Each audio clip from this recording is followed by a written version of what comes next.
पर रामायण देखकर रावण मतलब अरविंद त्रिवेदी बहुत भावुक हुए। क्या? तुझे कैसे पता? हेलो ऐप से। देख, ये है हेलो ऐप। जैसे ही आप हेलो ऐप डाउनलोड करते हो, ऊपर सर्च बार में हेलो ट्रेंड्स मिलेगा, जिसमें सभी ट्रेंडिंग न्यूज, वीडियोस, आर्टिकल्स मिलेंगे। उससे आप डे टू डे इन्फॉर्मेशन से अपडेट रख सकते हैं। ये तो बहुत अच्छा ऐप है। मैं अभी डाउनलोड करके खुद को अपडेट करती हूँ। कामकाजी बहू। रवीना के 2 बच्चे थे। वो एक बड़ी कंपनी में काम करती थी। उसके ऑफिस जाने के बाद उसकी सास उसके बच्चों को संभाला करती, लेकिन रवीना को इसकी कोई कदर नहीं थी।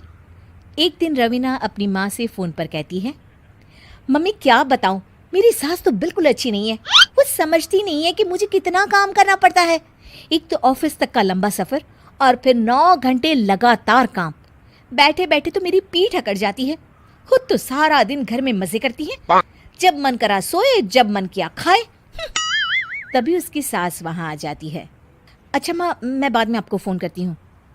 जी मम्मी जी, कोई काम है क्या आपको? क्या हुआ? रवीना बहू, सारा दिन तो तू ऑफिस के मजे लेती है, लेकिन यहाँ ये बच्चे मुझे आराम भी नहीं करने देते। मेरी तो तबीयत खराब हो रही है। तो आपको लगता है कि मैं दफ्तर में मौज करती हूँ? आपको क्या समझाऊँ, छोड़िए। माँ, काम करना भी ज़रूरी है। मजबूरी नहीं होती तो मैं खुद ही अपने बच्चों को देख लेती।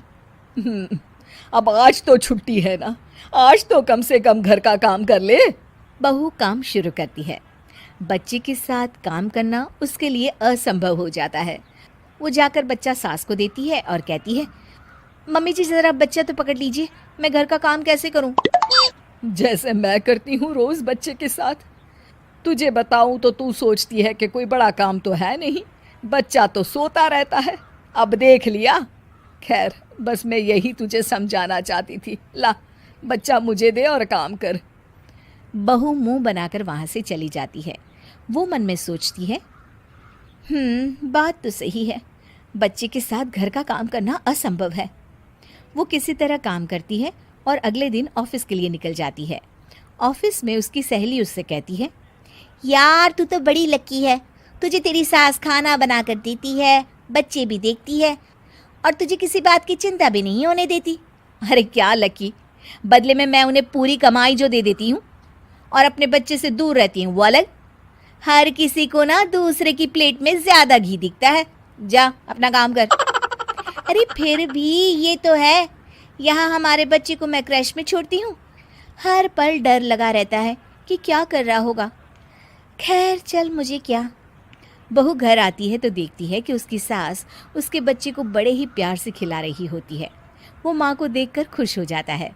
बहू मन में सोचती है कि बात तो सही है, सासू माँ सारा दिन काम करती है, मैं ऑफिस से आकर भी काम नहीं करती हूँ।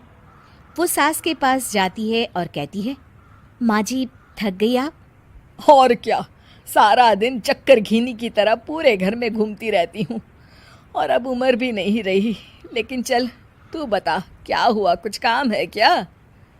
बहू कुछ नहीं कहती, मुस्कुराकर वहाँ से चली जाती है। लेकिन अगले दिन सुबह सुबह बहू सास से पहले उठकर उन्हें चाय देती है। अरे, आज सूरज कहाँ से उगा है? तू पहले उठ गई? चल, अच्छा किया, मरने से पहले तेरे हाथ की चाय तो पी ली। चलो अब चलकर किचन में लगूं। माँ जी, आपको आज से काम करने की ज़रूरत नहीं है। काम करने की ज़रूरत नहीं है मतलब? क्या तू करेगी आज से सारा काम? इतने अच्छे तो हमारे नसीब नहीं है भाई। नहीं माँ जी, मैं नहीं करूँगी, ना ही आप करेंगी, बल्कि ये करेगी। तभी वहाँ एक काम वाली बाई आ जाती है। ये कौन है बहू? माँ जी, ये नौकरानी है और आज से सारा काम यही करेगी। मुझे माफ़ कर दीजिए माँ जी, मैं नहीं समझ पाई कि आप थक जाती हैं। आज से आप सिर्फ आराम करिए और मुन्ने के साथ खेलिए। और सास बहू बच्चे के साथ खेलने लग जाते हैं।